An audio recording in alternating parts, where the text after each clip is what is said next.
The Game Awards has had its hits. Read it, boy. And it's had its misses. I want to nominate this award to my Reformed Orthodox Rabbi Bill Clinton. Thank you, everybody. This year was definitely okay, but there are definitely some things that I think we need to address in this video and how it can improve in the future. The first way the Game Awards can improve is its time management. We've all seen speeches. We've seen speeches long, in which Chris Judge has actually gotten himself into the Guinness Book of World Records for longest acceptance speech somehow. We've also seen this year's speeches kind of be a little too short. It was funny to see Chris Judge actually make a joke out of it. My speech was actually longer than this year's Call of Duty campaign. What? It was a little disappointing to see the Game of the Year devs of Baldur's Gate 3 kind of get interrupted in mentioning someone's death, and unfortunately, kind of forgetting to announce that, hey, this is coming to Xbox. The show length is another aspect of time management. I think that needs to be addressed. We've had award shows that are like 3 hours long. This hasn't been the most like boring the Game Awards by far. There's a couple of years ago where I was just like, okay, yeah, let's wrap it up. Okay, this is just dumb.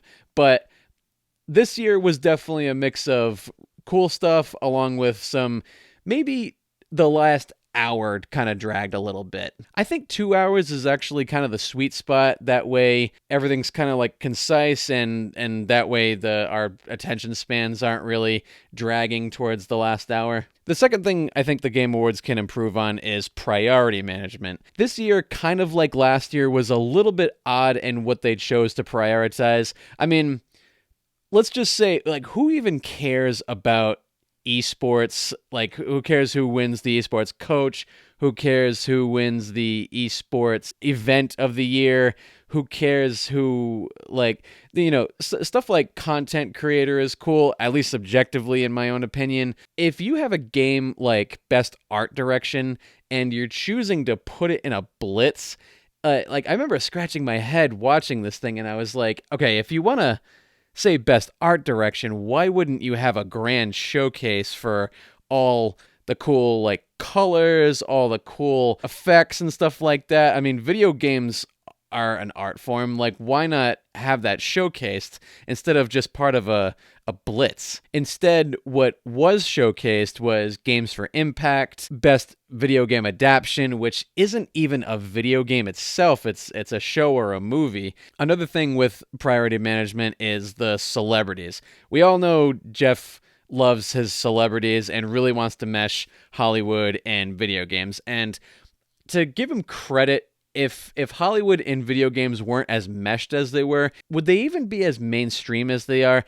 We have come a long way from straight up Atari, like Pong, or even the original Mario Bros. I mean, these are video games, but now video games have really told grand stories. I mean, like, look at the emotional impact you get from God of War, from Halo, from Horizon Forbidden West and stuff. Like, just all these things you get emotional impacts from, and that's kind of Hollywood's impact on the video game world. But the video game world has really transcended Hollywood in and of itself. I mean, more money is spent in the video game industry than it is in Hollywood. I mean, most of my friends are more apt to buy video games than they are to go to a movie these days. Unless it's like, even if it's Marvel too, like, those are starting to go down in popularity as well.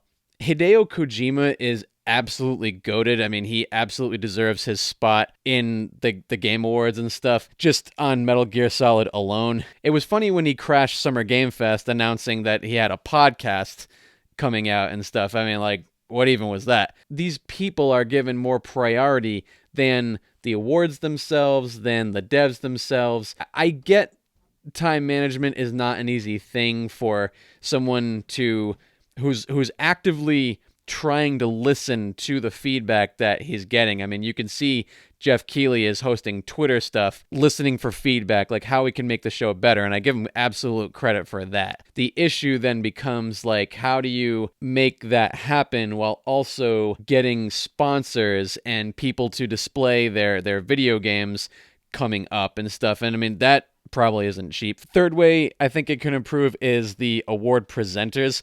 Please, please, please, no actors. Even if they're in a video game, there was why was Al Pacino at the Game Awards last year? He had no place in any video games. In fact, when he even brought up video games, he said that his grandchildren played video games. But in truth, I don't play a whole lot of video games.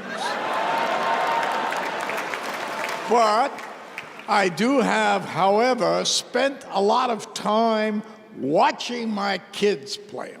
Matthew McConaughey is in a video game, so I get it.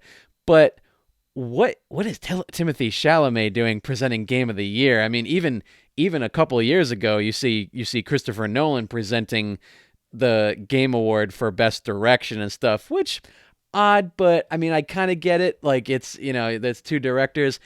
Really, it should be people in the industry presenting these awards, if they're available too. Let's just say if they're not either working or they can't, hire them for that segment that they're doing. Even Joseph Fares a couple of years ago, presented the Game Award of Game of the Year, like after passing the torch from when he won. So even if you're not doing the previous winners, at least do someone in the industry. I mean, you definitely see Reggie Fils-Aimé there. You see Todd Howard. Usually the big three representatives of Sony, Sony, Nintendo, and Microsoft are all there usually. So, I mean, and Doug Bowser was there. At least someone in the industry. Like, let's have, you don't have people in video games handing out Oscars to best actors in their field, Another thing I would like to address is the trailers. Question, is it called the Game Awards or is it called the Game Trailers? Because most of it is the game trailers, in which a lot of people are calling for Geoff to either say, hey, it's Winter Game Fest, and then, separate that from the awards show. That's a bit of a different take. I mean, it'd be a lot more accurate. That's for sure. You can see Hollywood lately is kind of doing some clickbait a little bit. Let me ask you this. Who is the main character of the Obi-Wan Kenobi show? It is anyone but Obi-Wan Kenobi. You can say it's Leia. You can say it's Inquisitor Reva. Who's the main character of Mad Max Fury Road? It's Furiosa, not Mad Max. Who is the main character of the last Indiana Jones movie? Not Indiana Jones, it's his goddaughter, Helena. Likewise, you have the Game Awards focus on the game trailers of what's to come, and that's all great. I mean, that's what a lot of us are actually really looking forward to as like the main meat and potatoes, really. So, but it's become mistitled. What if you have a brand new viewer who knows nothing about the Game Awards looking at this and saying, "Oh, well, like, where were the awards?"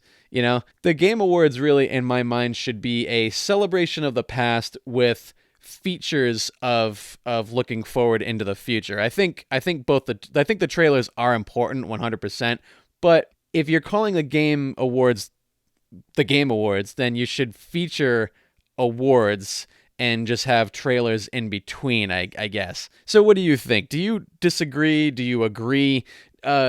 Let's start talking in the comments about how the Game Awards could improve. I think this is a show that everyone looks forward to, kind of in the sense of like cringe, like where what's Gonzo gonna present and stuff. Like, why do we even have Gonzo? I've always looked forward to the Game Awards, like even when they were like a lot more silly, and when Sam Jackson and Jack Black and Neil Patrick Harris was hosting them every so often. I would like to know what grade you gave the Game Awards this year.